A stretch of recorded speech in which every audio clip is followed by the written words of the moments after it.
ॐ अज्ञानतिमिरन्धस्य ज्ञानाञ्जनशलाकया चक्षुर्मृतं येन तस्मै श्रीगुरवे नमः। नमो ॐ विष्णुपादाय कृष्णप्रेष्ठाय भूतले श्रीमते भक्तिवेदान्तस्वामिन् इति नामिने। नमस्ते सरस्वते देवे गौरवाणी प्रचारिणे निर्विशेषशून्यवादी पाश्चात्यदेशतारिणे। जय श्री कृष्ण चैतन्य प्रभु नित्यानंद श्री अद्वैत गदाधर श्रीवासादि गौर भक्तवृंद। Bhakta-vrinda, Hare Hare Krishna, Krishna, Hare Krishna Krishna, Krishna, Hare Krishna Hare, Krishna, Hare Hare Rama, Rama Rama, Hare Hare. Hare Krishna. Hare Krishna. Hare Welcome back, Krishna. everyone. We couldn't meet last week, but we are here now in this week. So welcome back to Wisdom of Bhagavad Gita. I missed these sessions for talking about Bhagavad Gita. So I'm really happy to be conducting this session this week. So we are already on chapter 10 of Bhagavad Gita. So this chapter is called Vibhuti Yoga, and in English it is called the opulence of the absolute. So in the last session, 2 weeks ago, we covered up to verse number 9, and that included the two verses which are part of the Chatur-Shloki Bhagavad Gita. Verse number 8 and 9 also were covered at that time. So till now, what we have seen in this chapter is the Lord is actually continuing to speak without asking any question. So from 9th chapter to 10th chapter, so the continuation is there, that discussion is continuing. And then he again emphasizes about hearing about him. And while explaining that he's actually going to explain the knowledge which is even better than the knowledge that he has described before. And we talked about that in the last session, that how in chapter 7 he's talking about different energies of the Lord, of him. And in chapter 9, he again establishes different energies to establish us firm in the devotion. So he was talking about the energies. So in chapter 10, he's going to talk about opulences. And we discuss that how, if you want to develop some relationship, some love, some attraction about a person, then we want to hear more and more about that person. So same thing is happening here. The Lord is actually giving more information about him so that, and this is also about opulences about the Lord. So by just hearing about these opulences, we will develop some more attraction, more love for the Lord. So this is why this is also called opulence of the absolute. And by hearing about the opulence of the Lord, we can connect more with the Lord.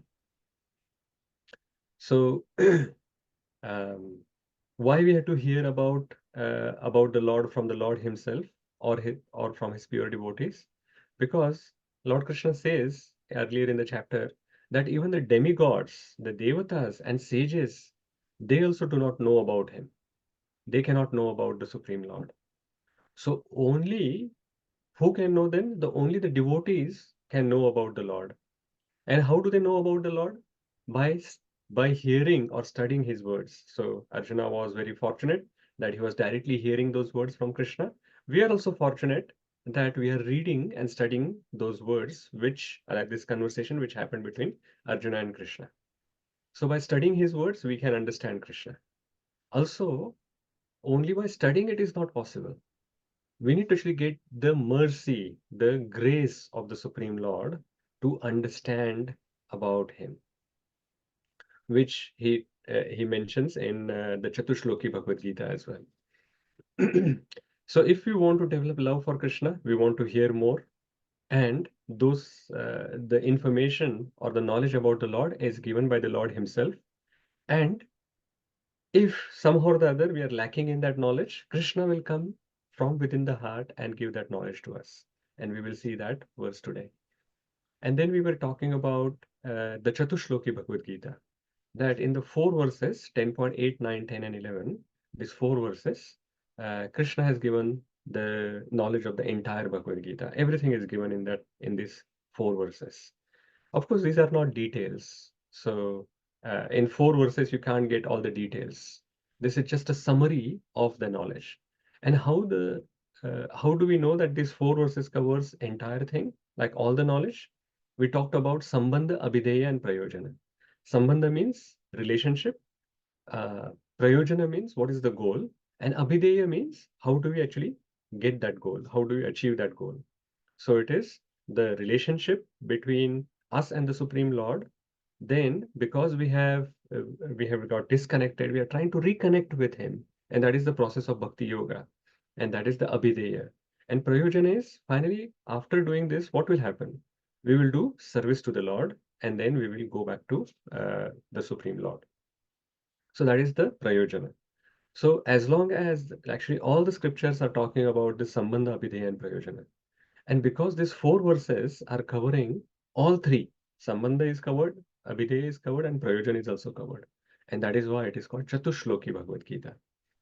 So we saw verse number 8 where the Lord says, Aham sarvasya prabhavo matta sarvam pravartate. So he's saying that I am the source of everything. And both these material and spiritual words are emanating from me. So all of them are creating from him. So that means he's the Supreme Personality of Godhead. He is the source of everything. He is the controller, he is the enjoyer, he is cause of all causes. Then what is our position?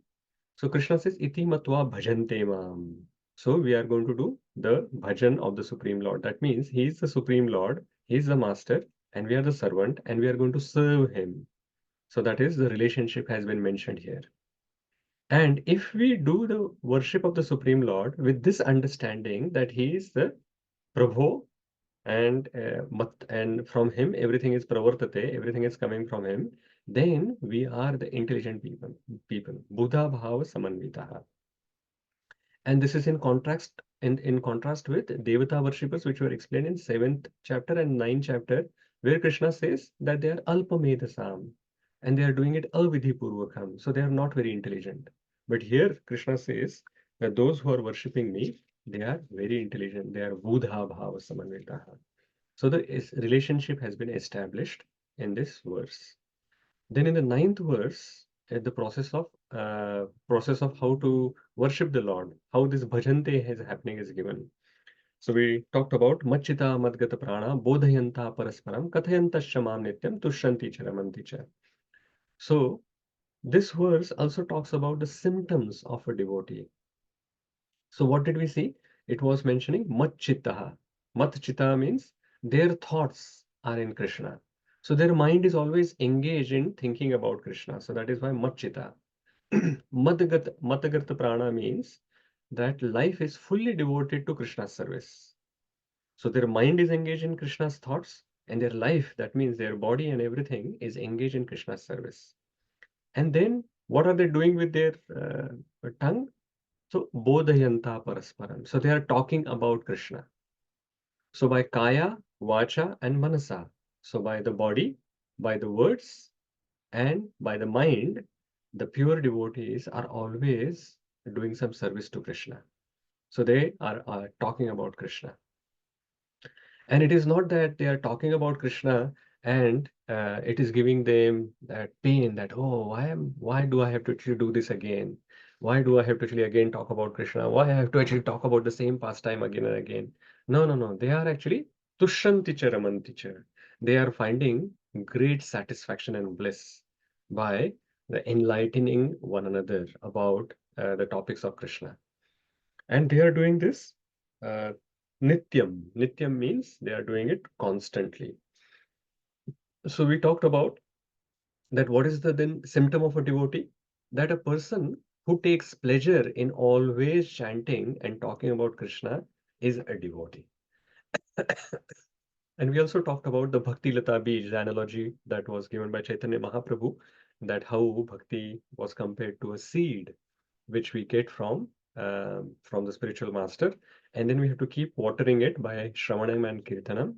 Then over a period of time, that the Bhakti Lata or the creeper grows, and then finally it reaches the lotus feet of the Lord. And then we get the fruits, which are Krishna Prem. So all of that we talked about last week. So here the process of Krishna consciousness was mentioned, which is Abhideya. So we talked about Sambandha in 10.8, and 10.9 talked about the process, which is the Bhakti Yoga process, which is talking about Krishna, thinking about Krishna, and serving Krishna by our body. So, using our body, mind, and words, serving Krishna. So, that is the process of bhakti that was explained in this verse. So, this 10.9, we can actually look at it from different angles. So, we talked about what are the symptoms of the devotee we know from here. We talked about the abhideya, what is the process that is given. And we also saw that how devotee is always tushyanti charamanti cha. They are always seeking pleasure in it. So multiple things we can actually look at from the same verse. Now let us go forward and let us look at verse number now 10 and 11, which are the two verses of the Chatur-Shloki, remaining two verses of the Chatur-Shloki Bhagavad Gita. Now these two verses mainly talk about the prayojana. Prayojana means what is the goal of a devotee. So let us start. Verse number 10, 10.10. तेषां सततयुक्तानां भजतां प्रीतिपूर्वकं ददामि बुद्धियोगं तं येन माम उपयान्ति ते. Who wants to read the translation? Yes, Parminder Prabhuji, Hare Krishna back in Prabhuji. Wellington. Yes, Prabhuji, please. Dandavat Pranam Prabhuji. Hare Krishna. Hare Krishna Prabhuji. To those who are constantly devoted to serving me, with love I give the understanding by which they can come to me. Thank you, Prabhuji. So what is the prayojan which is mentioned? What is the goal? Who can answer? What is the goal which is mentioned here? Yes, Vidushi Mataji. Krishna himself. So those who understand me come to me. So the goal is him. Okay, yes. There is one more goal which is mentioned here.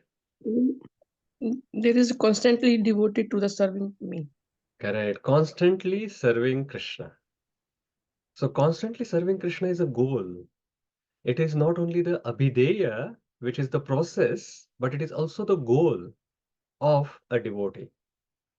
So this is quite interesting that it is not that we have to actually do some process and then in the end we do something else. For example, we go to schools or colleges and then we learn something. So that is the process. But the end goal is completely different. We want to actually go and work somewhere. And sometimes when we work, all the knowledge that we have used is no longer used at all. So the prayojan is different, like the goal is different, and abhideya is different. But in Krishna consciousness, in Bhakti Yoga, the abhideya is to serve the Lord. And what are we going to get as a result of that? We are going to get more service to the Lord. And that is prayojana. So to those who are constantly devoted to serving me with love, so love is also mentioned here. So we serve the Lord, we get more service as prayojan, and we develop love for the Lord as well. So the second point. And if we do this, then what happens? I give the understanding by which they can come to me. So we will go back to Godhead. So three things which are mentioned as our prayojan. More service that we will keep getting, we'll develop love for Krishna, and we will go back to Godhead. So this is the goal that we have. And if you have to just say one point that what is the goal, then that is the middle one that I mentioned, which is the love for the Lord. So if we develop love for the Lord, it doesn't matter whether we are in the material world or we are in the spiritual world. We will be satisfied that, okay, if I have the love for the Lord, then a person who's loving the Supreme Personality of Godhead, they will be always serving Him. So the first point that we mentioned is covered. And wherever there is a pure devotee, Krishna is there because Machita Madgata Prana, we actually talked about that story last week in the last session with about the three alvars which were talking to each other, and suddenly Krishna became present there, isn't it? So wherever there is Krishna, sorry, wherever there is a devotee who's talking of the Lord, about the Lord, Krishna is present there. That means the third point by which they can come to me. In fact, it is the other way around. Krishna comes to him. Instead of a devotee going to Krishna, Krishna comes to that devotee. But in a way, all three are achieved if there is love for the Lord. So that is why our main goal is to develop the love for the Supreme Lord. And everything else will automatically be achieved. People talk about different goals, right? So they want to think about liberation and this and that. But a pure devotee is liberated. So that is how that goal is also achieved automatically. So this is what is our goal. 10.10 is giving the goal. So I give the understanding by which they can come to me. And it is quite interesting that Krishna is saying that I will give the understanding. So it is similar to what he mentioned earlier in where he said yoga kshemam vahamyaham. That if you are lacking in understanding, if that is what you are lacking, then I will give that to you. If you get that understanding from through your spiritual master or through other processes, that is good. But if you're lacking there, how to actually go back to Krishna, still, what Krishna will do? Okay, don't worry. If you are not very intelligent enough to understand the scriptures properly, or even attending JSD classes, you don't understand. Krishna is saying that that is fine. I, from within the heart, I can give this understanding by which you can come to me. So you take your endeavor, but Krishna will give the special mercy, which he talks about in the next verse. And in the verse, he specifically talks about Buddhi Yoga. Now, Buddhi Yoga, Srila Prabhupada mentions in the purport, Buddhi Yoga itself is action in Krishna consciousness. So, Buddhi Yoga is nothing but Bhakti Yoga. So, Buddhi means intelligence, and Yoga means the activity to reconnect the Supreme Lord.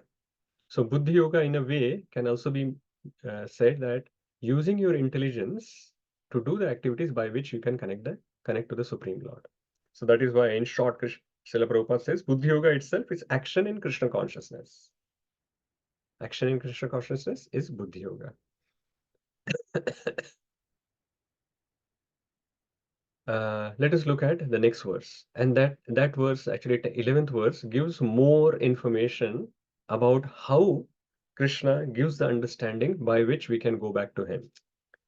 Teshamevanukampartham aham ajnanam jantamaha nashyamyatmabhavastho jnanadipena bhasvata.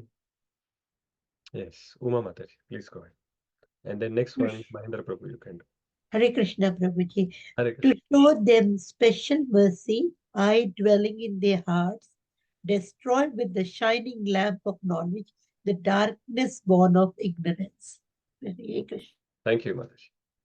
So Krishna is saying that to show them special mercy, he is going to give them special mercy to his to his devotees, not only pure devotees, to the devotees, he is going to give special mercy. So this is the reciprocation verse. Earlier as well, we have seen many other verses for reciprocation. But here again, Krishna is saying how he is reciprocating with devotees. He's saying to show them special mercy. So not only simple mercy he's giving special mercy to the devotees. And sometimes those who have read Srimad Bhagavatam, we take this special mercy in a negative context because they have read that how Narad Muni in his previous life, he was like a small child of a son of a maid servant. And there it is mentioned when his mother got beaten by a snake and mother dies. And this he's only a 5-year-old boy. And at that time, it is mentioned that it is a special mercy on a devotee, on Narada, that his mother died. And now that there is no one for him. And why this is special mercy? Because that was the only material attachment he had. And now that material attachment is gone. And he anyway wanted to go with those Bhakti Vedantis that he had met before. But because the mother wanted him, so that is why now it was a special mercy from the Supreme Lord. So people, like the devotees, are a little bit frightened to get any special mercy from the Supreme Lord. So this is a misconception, though, that Krishna gives special mercy only like that he will take away the material attachments like this. Only if we are fully surrendered to Krishna, then, and we have specifically prayed for that please make all the material attachments go away, then Krishna can give the mercy in that way by taking those material attachments from us. But in this context, the special mercy is this. To show them special mercy, I, dwelling in their hearts, destroy with the shining lamp of knowledge the darkness born of ignorance. So the special mercy is that Krishna is giving something positive. Actually, that mercy is also positive, but if we are not at that level to understand his special mercy, look at this special mercy. I'm doing marketing for Krishna's special mercy. To show them special mercy, Krishna is saying, I am dwelling in their heart. I'm in everyone's heart. But what I do specially for those devotees is that I come like a shining lamp of knowledge and I remove the darkness which is born of ignorance. So suddenly, this theoretical knowledge that we are not this body but we are a spirit soul will suddenly become a realization because Krishna is from within the heart giving that realization to us. And then we will understand that I'm not this body, I'm a spirit soul. And spirit soul means I'm spiritual. So this body has nothing to do with me. My main connection is with the Supreme Lord. So suddenly that realization will come just like the with the first sun rays, the darkness is removed. Similarly, this realization will come from the heart. The darkness of ignorance will be gone, and the devotee will progress very fast because Krishna has given the path. Krishna has given the realization from within. So all the ignorance will be gone from our heart. And this is what the spiritual master also does. So we were like all the sessions we start with this verse, Om Ajnana Timirandhasya. Timirandhasya. So Timirandhasya means it is the darkness of ignorance. Om Ajnana Timirandhasya Jnananjana Shalakaya. Shalakaya means it is like a torchlight. So here the spiritual master is compared to the torchlight. Om Ajnana Timirandhasya Jnananjana Shalakaya Chakshurmilitam Yena Tasmai Shri Gurave Namaha. So what Guru is giving is he's coming with this torchlight of knowledge and he's removing the darkness of ignorance from our heart and opening our eyes to this knowledge. So the same thing is mentioned here that the Supreme Lord is also doing it from within. So that is why we say that the Guru is actually acting from both sides. So from outside, he is coming in the form of a spiritual master, and from within, uh, as a Supreme Lord, as Paramatma, as a Chaitya Guru, he is actually explaining the knowledge to us. So this is the special mercy of the Supreme Lord. And actually, if you look at this verse is also showing the eagerness of the Supreme Lord. He's saying that you don't have to do a lot of things. I am eager to actually give you the special mercy by which you can come to me. So this is the reciprocation. The emotions are coming from the Supreme Lord in this verse. That if we, it is not a dry verse. It is Krishna is showing his emotions for the for his devotees, and he's saying that I am eager to give them special mercy. And as I have said before, that Yogakshemam Vahamyam, I will give anything that is lacking, whether it is material or spiritual, I will provide it. So this is how these verses 10.10 and 10.11 are giving the prayojana, and it is showing the reciprocation of the Supreme Lord. We talked about Buddhi Yoga, and if we are sincere and devoted, Krishna from within will give the instructions by which we can go to Krishna. And what is the special mercy of the Supreme Lord? We saw that how Lord destroys all the impediments of our path, of the spiritual path, and dispels any ignorance in the heart with the shining lamp of knowledge. So what do we learn from this Chatur-Shloki Bhagavad Gita? So we see that Lord is very eager to give his special mercy to his devotees. Not only that, Lord Krishna is reciprocating with his sincere devotees. So he's a very reciprocative Lord. So who wouldn't want to surrender to Krishna? Because you surrender to Krishna, he's waiting, he's eagerly there that he will immediately take our hands. He will extend his hand and pick up our hand. So, and this reciprocation, Krishna talks multiple times in the Bhagavad Gita. So we saw, I was mentioning it just earlier, that in the 4th chapter, Krishna says, Ye yatha mam prapadyante tam sataiva bhajamyaham. As you surrender unto me, I will reciprocate with you accordingly. In the 8th chapter, he was saying, Antakalecha mameva smaran muktva kalevaram ya prayati samadbhavam yati nastatra samshaya. If you remember me at the time of death, you will come to me. That's the reciprocation. Then in the 9th chapter, Krishna was talking about pratyakshavagaman dharmyam, susukham kartum avyayam. That this knowledge that I'm giving is not just a theoretical knowledge. You will realize that yourself. Pratyaksha avagamam dharmyam. So this dharma, you will realize yourself. So that is a reciprocation. That realization that we get is a reciprocation of the Supreme Lord.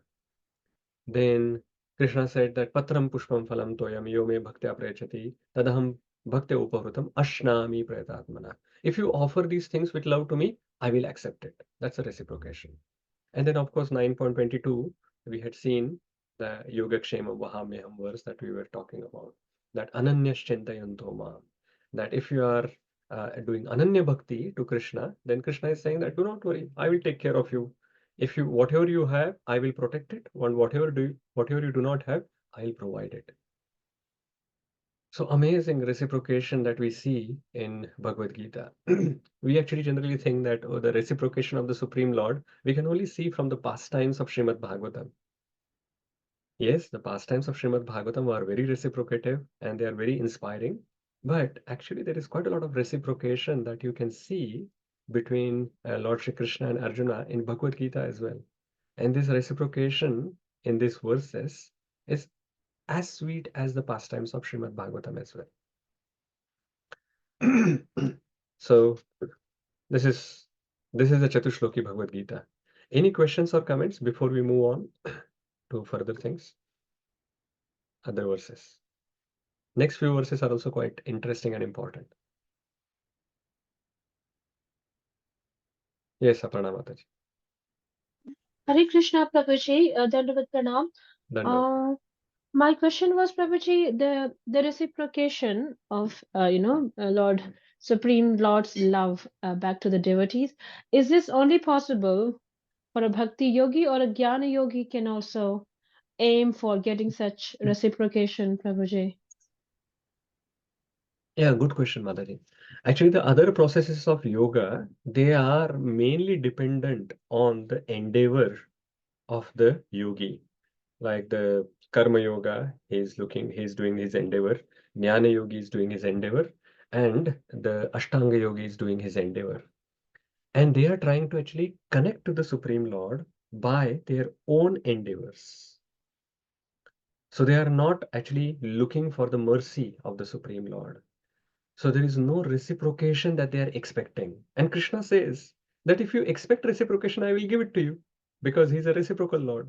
If you're not expecting reciprocation, then you will not get it. Of course, there is still some reciprocation that they get from the perspective that they are cleansing their anarthas.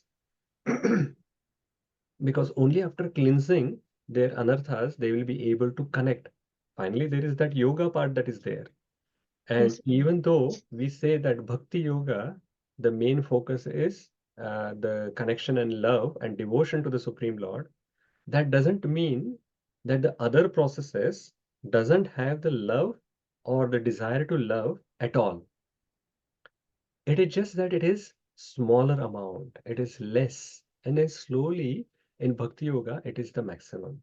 So that is how it is. So there is little bit that is there, but not completely. Okay, that makes sense, Prabhuji. Hare Krishna. Thank you very much. Yes, Hare Krishna. There is question on chat. Omkar Prabhu, what is your question? You want to say if someone is constantly hearing about Lord, his pastimes, or reading books, does it come under constantly serving the Lord? Yes. So if someone is constantly hearing about Lord, his pastimes, or reading books, does it come under constantly serving the Lord? So Shravanam, Kirtanam, Vishnu Smaranam. So there are 9 processes which are mentioned by Prahlad Maharaj. And the first 3 are Shravanam, Kirtanam, Vishnu Smaranam. So Shravanam is hearing the Supreme Lord, hearing about the Supreme Lord. And if someone wants to hear, someone has to actually speak. So Shravanam and Kirtanam. So those processes are there. And those are proper devotional service processes, 9 processes. So someone who is only doing Shravanam, like if someone has the purity to hear about the Supreme Lord 24/7, then That is amazing. He should do it. And if someone has the purity to not engage in any other material activities, but just speak about the Supreme Lord, then that's amazing. They should do it. And just by doing that, they are doing the service to the Supreme Lord. Is that okay? Yes, Prabhuji, And understood. and you can actually purify yourself completely just by Shravanam or just by Kirtanam. And when we actually talk about these processes, we give examples. That Shravanam example is Parikshit Maharaj. That just by hearing from Shukadeva Goswami, just for those 7 days and 7 nights, he perfected his life. So just by Shravanam, he perfected his life. And for Kirtanam, we give the example of Shukadeva Goswami, that he perfected his life by just speaking the Srimad Bhagavatam. Okay? Understood, Prabhuji. Thank you. Sannivas Prabhuji. Thank you, Prabhuji. Dandavad pranam. Danda Prabhuji, this is a gradual process, no, Prabhuji. This one is, if you don't understand the first sloka, Aham Sarvasya Prabhu, the second sloka can't establish, and the second sloka can't establish. Third, Dadami Buddhi Yogantam will not establish. Is it a sequential slokas, or it can be understood, like if you don't ever get understanding of the first sloka, you will not achieve the next three slokas, no, Prabhuji? Yeah, good question. So if we do not under the Sambandha, then if we keep doing the Abhideya, will we reach our Prayojana? That is basically the question. That if we do not understand our Sambandha, our relationship with the Supreme Lord, and if we keep doing the process of Bhakti, then can we reach the goal that we are trying to ask for? Yes, it is possible that it can be done, but it will take a while, because even if you do not understand the Sambandha properly, then if you keep doing the process of Bhakti Yoga, Krishna says that I, which is within the heart, I will give the understanding by which we can come to you, come to me. So automatically that understanding Krishna will give. But it is like a very slow process. It will take a while. From the perspective is that if you do not understand what is your relationship to the Supreme Lord properly, that He is the master, we are the servant, then we will not be able to follow the Abhideya, like the process properly. Because we haven't even understood that we are the servant of the Supreme Lord. And we are still doing the process. But at the same time, even though I'm saying this, when we actually talk about, say, chanting of the Hare Krishna Mahamantra, now if you somehow or the other give chanting of the Hare Krishna Mahamantra to someone and they take it seriously without understanding the relationship between Krishna and us and whatever, but they are sincerely chanting the Hare Krishna Mahamantra every day, slowly, they will get the understanding from within the heart. So, yes, ideally, we should understand the Sambandha first, and that is why when Krishna started speaking about Bhagavad Gita, what is the first topic he takes? Hey, you are not this body, you are the spirit soul, because he's establishing the Sambandha first. And then he starts about talking about various different yoga processes, and then he slowly introduces this goal of love, goal of Ananya Bhakti, all of those things that he's actually slowly introducing afterwards. So this is how probably the understanding where we are, understanding where we want to go, and then finding a route to go from the point A to point B. That is generally the normal process. And this is what we would want to do to quickly go there. So understand the Sambandha, understanding that Sambandha, start following the process of serving, and then the goal can be reached quickly. But even if we do not do like this, if we, without understanding the Sambandha, if we still chant the Hare Krishna Mahamantra every day sincerely, then Krishna from within the heart will reveal somehow or the other, and his reciprocation doesn't have to be that he has to tell from the within. He can reciprocate in different ways, that he will introduce this sincere person to someone who can explain the sambandha to the person, or he will introduce the person to a devotee to another pure devotee, or some advanced devotee through which they can understand the sambandha, understand the prayojana, and go towards it. Is that okay, Prabhuji?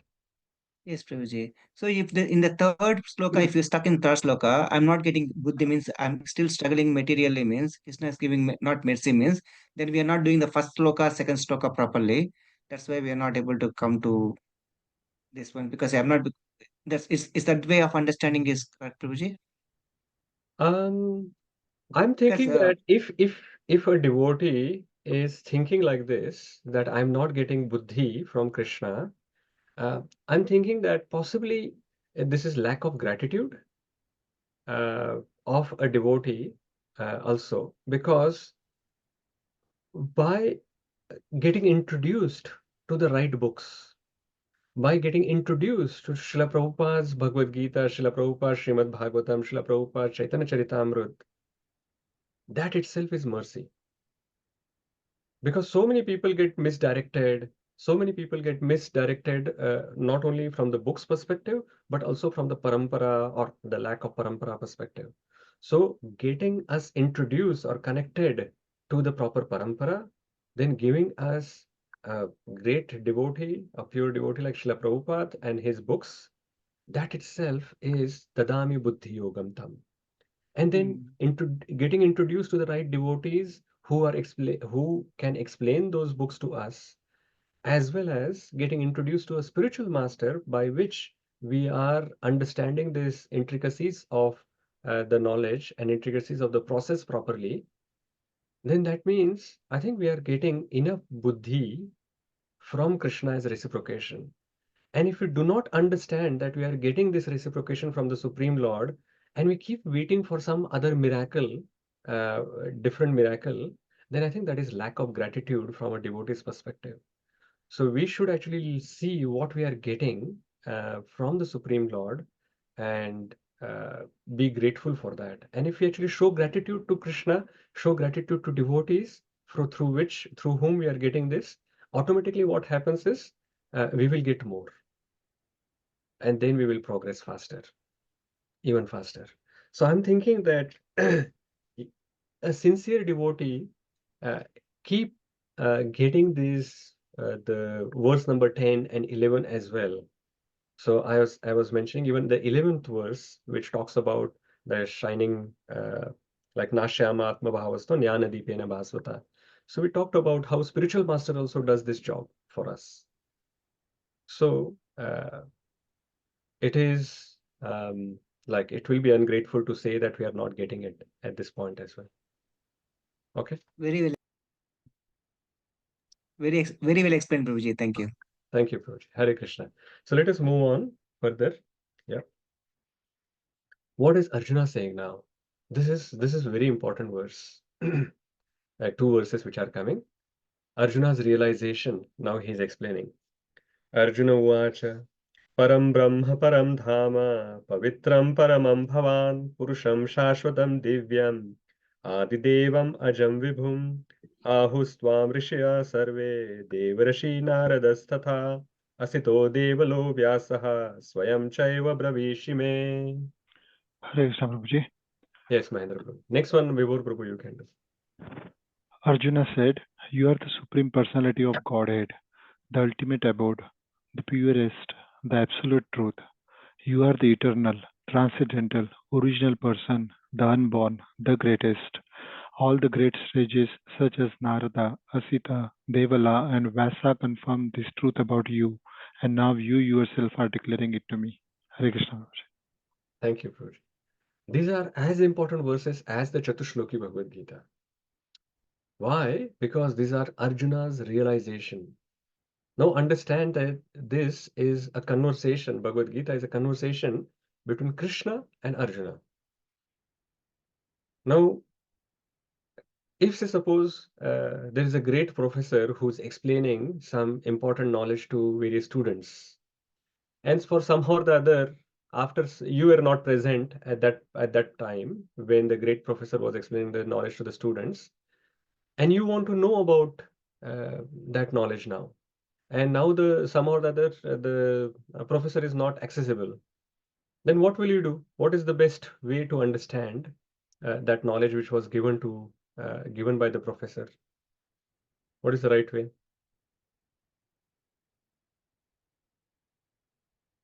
Professor is no longer accessible. Yes, Surananda Prabhu. We can hear from someone who is in that class. Yes.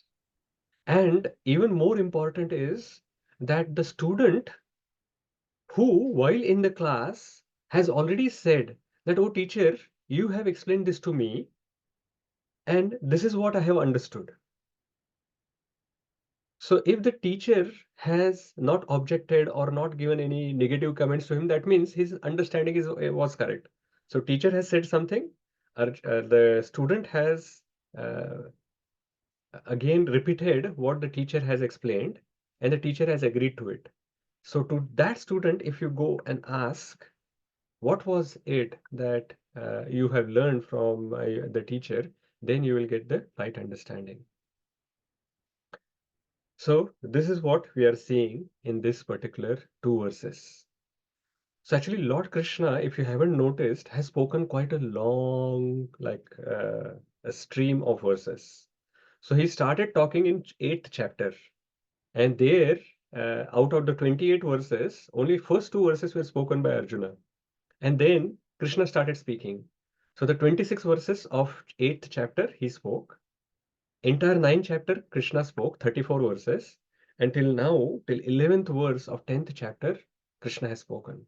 So in total, there are around 71 verses Krishna has spoken non-stop. And now suddenly Arjuna is speaking. And Arjuna is explaining what he has understood based on what he has heard. And he's summarizing what he has heard. And what is he saying? You are the Supreme Personality of Godhead. So Krishna, you are the Supreme Personality of Godhead. You are the ultimate abode, Param Dhama. You are Pavitra, you are the purest. And you are Paramam, you are the absolute truth. And you are the eternal, transcendental, original person, the unborn, the greatest. And someone will say that, oh, Arjuna, is he flattering because he is just a friend of Krishna? No, it is not a flattery. Why? He quotes other people as well. What he says, that all the great sages such as Narada, Asita, Devala, and Vyasa confirm this truth about you, and now you yourself are declaring it to me. So he's actually referring to Vedic knowledge that he has heard from all these sages, possibly when he was in the 13 years of exile. And in the exile, when they were roaming, all the Pandavas are roaming in the forest. At that time, he has heard from various different sages. So the knowledge that he has heard from the sages, Vedic sages, great sages, and not ordinary sages. Like he has quoted this amazing devotees, Narada, Asita, Devala, and Vyasa. They have also said the same thing. So three things are there. He has heard it from these great sages. Lord Shri Krishna has also said the same thing, and now he has also realized his own knowledge from within. So the three things that has happened. So Krishna himself has told, great sages has told, Vedic injunctions he has heard, but also he has got his own realization as well. So it is not a flattery that he's doing. He is actually giving some evidence that this is what you are. You are the eternal, transcendental, original person, the unborn, the greatest. So this is also very important from the perspective that many people ask this question, that why this Bhagavad Gita is called as it is? Why other Bhagavad Gitas are not called as it is? So the answer lies in these two verses. What is the answer? Is because Krishna says, I am the Supreme Personality of Godhead. And what his student is saying, yes, Krishna, you are the Supreme Personality of Godhead. So by reading a Bhagavad Gita, if we get the same understanding as the original student of the Bhagavad Gita, then that knowledge is as it is. If after reading a particular Bhagavad Gita, you think that Krishna was like an ordinary person, or he was just covered by, like, he is the absolute truth but covered by Maya. And once I am also uncovered, I will also be the Lord. He will also be, he is also Lord. I am Lord. Everyone is Lord. That is not the understanding of Arjuna here. That means it is not as it is. If you hear from a preacher, and at the end of his lecture, if someone says that, oh, you great person, you are the supreme personality of Godhead, you are God himself, yourself, that means that knowledge was not as it is. Here Arjuna is not saying that I am the supreme personality of Godhead. He is also not saying that Narada, Asita, Devala, Vyasa, they are also supreme personality of Godhead. He's saying that, oh Krishna, you are the supreme personality of Godhead. And Krishna also said that I am the supreme personality of Godhead. Matta parataram nanyat kinchit asti dhanandeya. Aham sarvasya prabho matta sarvam pravartate. He has mentioned this. So a book, if it gives the same understanding as what the author, like the speaker, is saying, his students are also getting the same knowledge. If that same understanding we get by reading Srila Prabhupada's Bhagavad Gita, then we can say it is Bhagavad Gita as it is. If Srila Prabhupada's Bhagavad Gita is read, no one has any doubt after reading even few pages that Krishna is the Supreme Personality of Godhead, and you all, like we all, are Krishna's servants. Even if you read one page of Srila Prabhupada's book, this thing immediately becomes clear. That is why it is as it is. It is as it is because we are getting the same understanding as Krishna is giving, same understanding as Arjuna has received, and same understanding the parampara has received, and same understanding we will also get by reading this. And how do we know that these two verses that Arjuna has spoken has that is giving the knowledge as it is? Or this is the most important knowledge of Bhagavad Gita? We can see from summary verses. So what is the summary verses of Bhagavad Gita? We have seen 18.65 and 66. There as well, we understand that it is manmana bhavamad bhakto, then sarva dharman parityajya mamekam sharanam vraja. So Krishna is the supreme personality of Godhead, and we have to worship him. That is what is mentioned. Then the original student, here we also see that param brahma param dhama. So Krishna is the supreme personality of Godhead. And we have seen that what Krishna has also said, Aham Sarvasya Prabhu and all of that. So Krishna is the supreme personality of Godhead. And what was the action that the original student has done after hearing Bhagavad Gita? He said, Karishye Vachanam Tava. He's not saying that I will do whatever I want based on what you have said to me. No, he's saying that whatever you have said, I will follow that. So if after reading Bhagavad Gita, if we are ready to change our life and transform our life to act as per what Krishna has mentioned in Bhagavad Gita, and some transformation we are trying to bring in our life, then I think we are on the right track. And then we can have this faith in the book that Srila Prabhupada has given, that if we actually continue follow the path that Srila Prabhupada has given, we will also perfect our life just like Arjuna has done, just like Parikshit Maharaj has done in Srimad Bhagavatam. So we can have that faith that yes, the same knowledge I am getting, same process he followed, Karishya Vachanam Tava, and his life was perfect. We will also follow what Krishna has said. Our life will also become perfect. So this is how we can progress in our spiritual life, just following in the footsteps of what Arjuna has done. So in following in Arjuna's footsteps, we can also progress. And that is why Srila Prabhupada has given us this wonderful process, chanting the Hare Krishna Maha Mantra, studying scriptures, eating only prasadam, associating with devotees, doing the deity worship, all of these things. If we keep doing, then we will make very fast progress. Okay, let's go further. Yeah, we still have 10 more minutes. Let us cover a few more verses. So what is Arjuna saying further? Arjuna says in 14th verse, Sarvametadatam manye yan yanmam vadasi keshava nahite Bhagavan Vyaktim Vidurdevan Danavaha. O Krishna, I totally accept as truth all that you have told me. Neither the demigods nor the demons, O Lord, can understand your personality. Hare Krishna. Thank you, Prabhuji. So just before going in explaining this verse, let us see what we are learning from Arjuna's that verse that we just saw.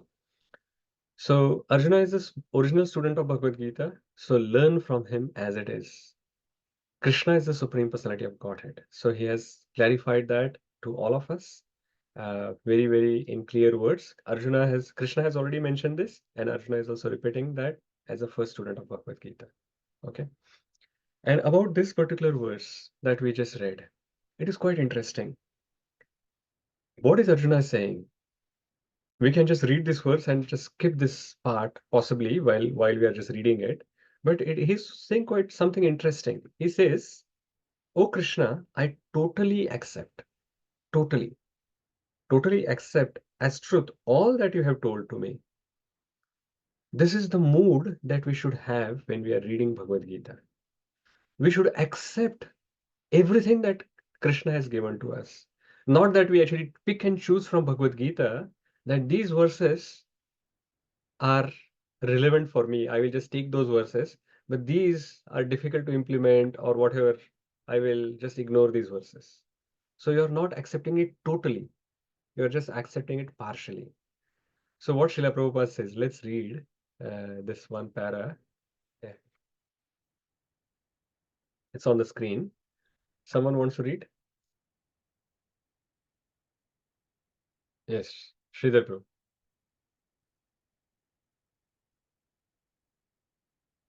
You're on mute. Sorry. Sorry about that. Yeah, please go ahead. What is that? Arjuna's position. You will find in this chapter, which we are now just beginning. He will say, Sarvanam edat ram manya va yadavasi keshav. My dear Krishna, whenever or whatever you are speaking, I accept. So that should be the process of understanding Krishna, Bhagavad Gita. Not that I don't like this, so I will reject this portion. I like this portion, therefore I accept it. This sort of studying Bhagavad Gita is useless, nonsense. Whatever you have said, I accept it. Thank you, Prabhuji. Thank you. Thank you, Sridhar Prabhuji, for the first time taking this opportunity. Thank you. So, how Srila Prabhupada is so clear. He's saying that this is useless. If you like this, you will accept it. If you don't like this, you reject it. No. We have to actually follow in the footsteps of Arjuna. Arjuna says, I totally accept as truth that all you have said to me. So everything that Arjuna has received from Krishna, he's saying that I am totally accepting everything. He's not saying that, hey, that verse that you mentioned few verses ago, that was quite interesting for me. So I will take it. That you said, um, what was that? Yogakshemam Vahamyaham. That was quite interesting for me. So I will just take that verse. I like it. But where you have said that I have to do this, I have to do that, I'll just reject that because it is too cumbersome. So I'll just remember Yogakshemam Vahamyaham, and where I have to put some effort, I'll ignore it. And that is why Srila Prabhupada said, this is useless. This is nonsense. We can't do like that. We have to accept what Krishna has given completely. And that way we will make the progress towards Krishna.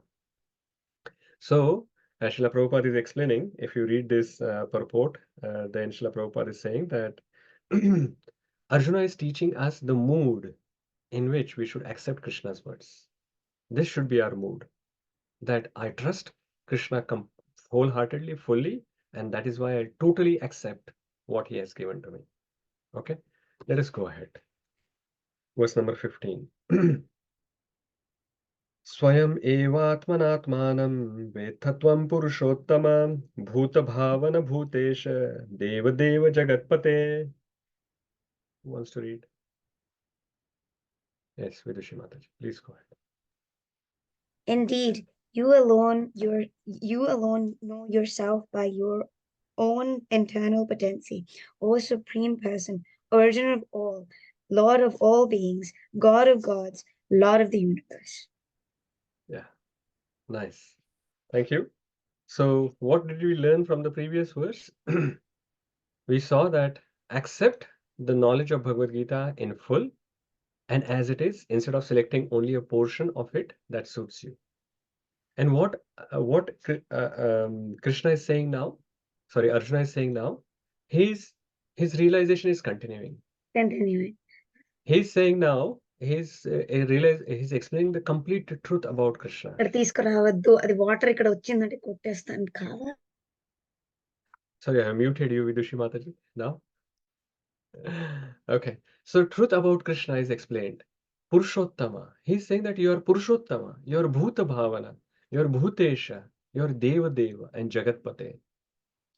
So very wonderfully, one after another, he's saying Purushottama, Bhuta Bhavana, Bhutesha, Deva Deva, Jagatpate. And Srila Prabhupada very nicely explains in this purport why he actually keeps mentioning these things. So we will read this last few lines of the purports, starting from sometimes the impersonalists accept Krishna. Who wants to read?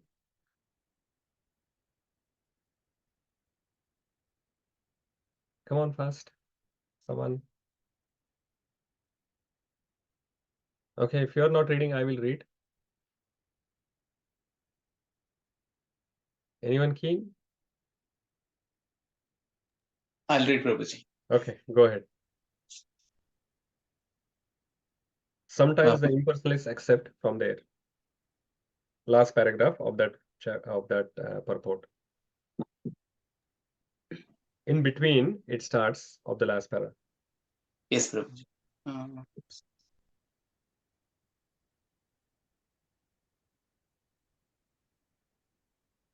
I couldn't find it, Prabhuji. Okay. Sometimes the impersonalists accept Krishna as Bhagavan or they accept his authority. Yet, many liberated persons cannot understand Krishna as Purushottama, the Supreme Person. Therefore, Arjuna addressed him as Purusha Uttama. So, sometimes people are they cannot understand Krishna as Purushottama. They accept him as some great personality, but they don't understand that he's also a Supreme Person. So they take him as just the absolute truth, but impersonal nature. So that is why Arjuna is saying that you are Purushottama. Yet one still may not understand. So still sometimes people understand Purushottama, but still they don't understand further. So yet one still may not understand that Krishna is the father of all living entities. Therefore Arjuna addresses him as Bhuta Bhavana. And if one comes to know him as the father of all living entities, still one may not know him as the supreme controller. That is why he is addressed as Bhutesha, the supreme controller of everyone. And even if one knows Krishna as the supreme controller of all living entities, still one may not know that he is the origin of all demigods. Therefore, he is addressed herein as Deva Deva, the worshipful god of all demigods. And even if one knows him as the worshipful god of all demigods, one may not know that he is the supreme proprietor of everything. Therefore, he is addressed as Jagatpati. Thus, the truth about Krishna is established in this verse by the realization of Arjuna, and we should follow in the footsteps of Arjuna to understand Krishna as he is. So, very amazingly, Arjuna has said that he is a Purushottama, Bhuta Bhavana, Bhutesha, Deva Deva, Jagatpati. And that way, he is clarifying all the misconceptions that we may have, all the misunderstandings that we have about the Supreme Lord is clarified just by in one verse. And after saying all of these, Arjuna is now is going to show some eagerness to hear more. So let us read the next 3 verses and then we'll stop. 16. Vaktum arhasya sheshena divyayhatma vibhutaya yabhir vibhutibhir lokan imam stvam vyapatishthasi katham vidyamaham yogims tvam sada parichintayan keshu keshu cha bhaveshu chintosi bhagavan maya vistarenatmano yogam vibhutim cha janardana bhuyah kathaya triptirhe shrunvato nasti me mritam. Yes, Pavinder Prabhuji, can you read those three translations for me? 16, 17, and 18. Hare Krishna, Prabhuji. Yes, I Thank can. Please tell me in detail of your divine opulence by which you pervade all these worlds. O Krishna, O Supreme Mystic, how shall I constantly think of you, and how shall I know you? In what various forms are you to be remembered, O Supreme Personality of Godhead? O Janardana, again please describe in detail the mystic power of your opulence. I am very satisfied in hearing about you. For the more I hear, the more I want to taste the nectar of your words. Thank you, Prabhuji. So here actually one correction. He said, I am never satiated. So it is not that I am always satiated. I am never satiated. I'm not feeling satisfied that whatever you mention to me, I want to hear more. So satisfaction is like if you are given 10 gulab jamuns to eat. So after eating those 10 gulab jamuns, you may feel satisfied. No, I don't want any more. But here, after hearing from Krishna for so many verses that Krishna has spoken till now, Arjuna is saying that I want more, I want more, I want more. So he's showing his eagerness. So in these three verses, Arjuna is showing his eagerness to hear more. So first of all, he says, tell me in detail, please tell me in detail of your divine opulences by which you pervade all these worlds. Then the next verse he says, how shall I constantly think of you? Tell me these things. How can I constantly think of you? How shall I know you? And in what various forms are you to be remembered?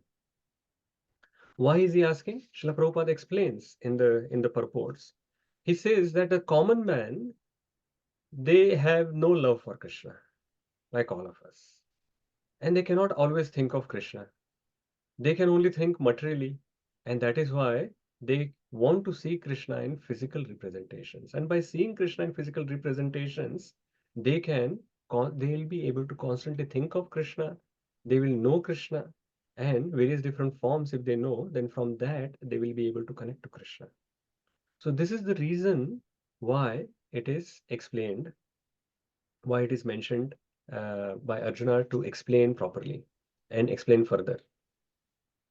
And he has already understood it. So it is not that Arjuna has some doubts. He has already shown that he doesn't have any doubts by verse number 12 and 13. He has clearly explained, and also from this verse number 15, where he mentioned Krishna as Bhuta Bhavena Bhutesha, Deva Deva Jagatpate, and Purushottama. So from this 12, 13, and 15th verse, we can understand that Krishna has already understood. Sorry, Arjuna has clearly understood who Krishna is properly. So why is he asking? He wants to hear more because he is doing it for common people. He's doing it for materialist. Common people, we saw that they don't understand anything else apart from um, the matter, and that is why the same thing about the materialist as well. They can only think about the physical things. So if Krishna explains to them how they can see through these material things, then it will be easier for them. And he wants to hear for personal absorption. Arjuna wants to know, how shall I constantly think of you? That is how I will be personally absorbed. And he wants to taste the nectar which is coming from Krishna's mouth. He doesn't want Krishna to stop. I know this war has to happen. Everyone is waiting, but I still want to hear from you, Krishna. So please tell me in detail. He's saying detail, forgetting about the war that is happening. It's about to start, and everyone is waiting for what these two people are discussing in between. And in between, Arjuna is explaining that, oh, please tell me in detail. There is no rush, there is no hurry. Just give me in detail, and then I will be getting this nectar from your mouth. So this is how he asks. And then from 19th verse onwards, Krishna starts speaking again about his various different opulences. And from that description, there are 82 opulences which he mentions from this 19th verse onwards, and we will see all of them in the next session. So we will stop here today. If anyone has any questions, comments, reflections, then please raise your hand and share.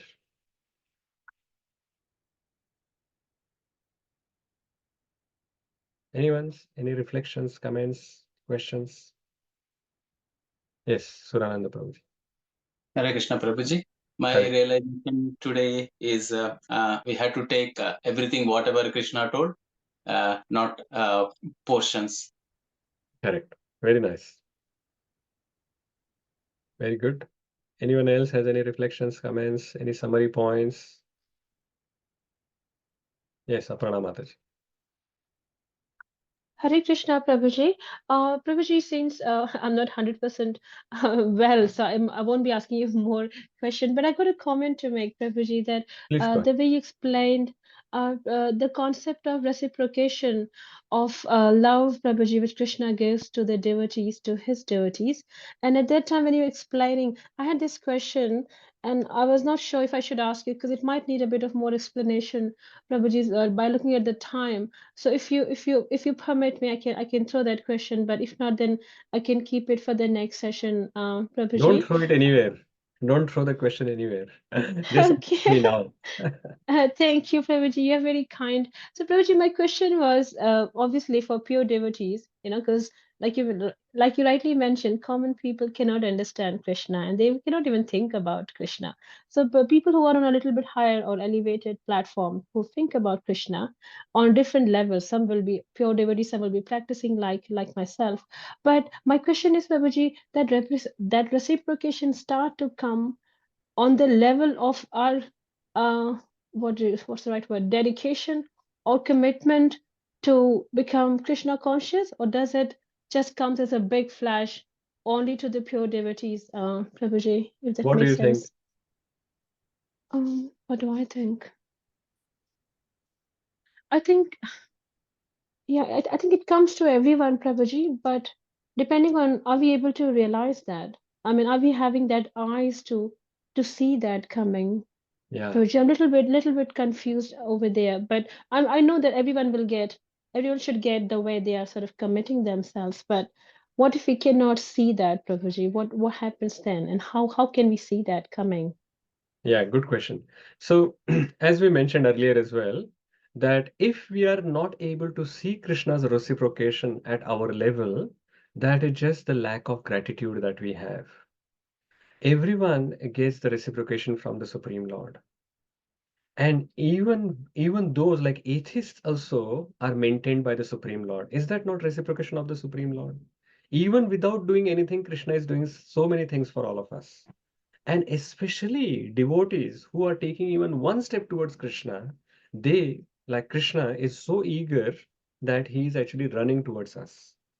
So this is the situation. But of course, Krishna says, Ye yatha mam prapadyante tam sathaiva bhajamyam. So if you surrender 1%, if your endeavor is 1%, if your sincerity is only 1%, if your seriousness is only 1%, then Krishna is going to reciprocate accordingly. But that reciprocation will be felt by you because Krishna is tricky.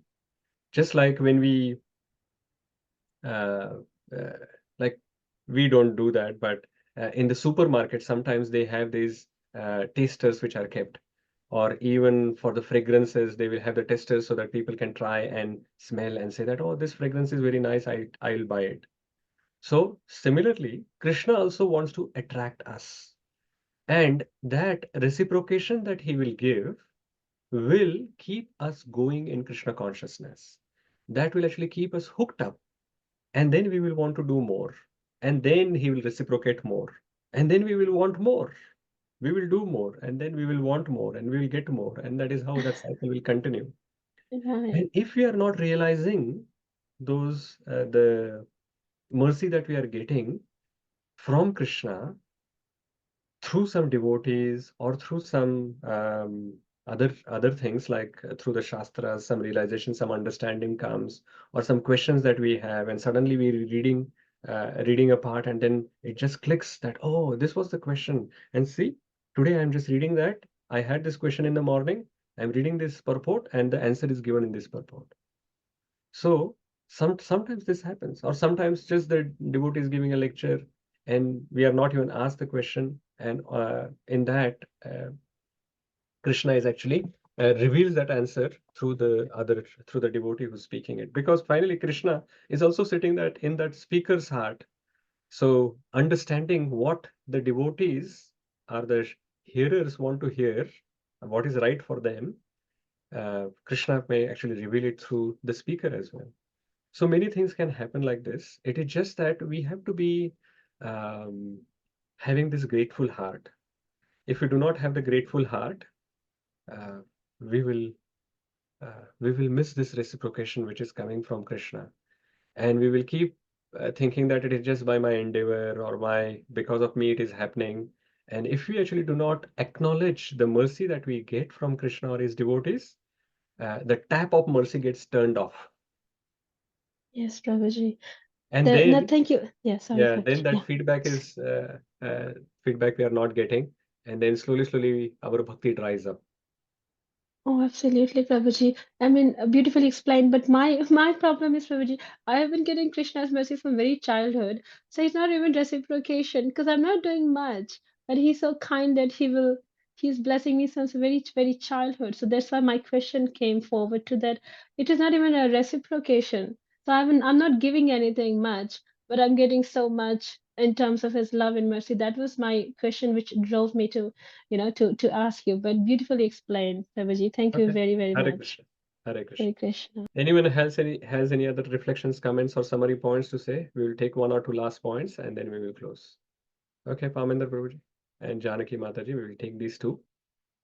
Hare Krishna Prabhuji. So one thing that struck me at the very end, after going through multiple like what do you call it, praises for Lord, the last thing he said is Jagatpati, so which included pretty much everything. So this entire universe, and then like everything within this universe as well, including demigods and everything. So maybe controller and stuff for everything. So that was like the Very key. nice. Good. Thank you, Pamendra Prabhuji. Janaki Mataji. Hare Krishna, Danvat Pranam Prabhuji. Hello. My realization is that we should go by Sambandha, Abhideya and Prayojan. If we directly jump to Abhideya and Prayojan, then it will take longer time, and we will have slowly progress toward Krishna consciousness. Okay, very good, Janaki Mataji. Okay, Margi Mataji. Hare Krishna.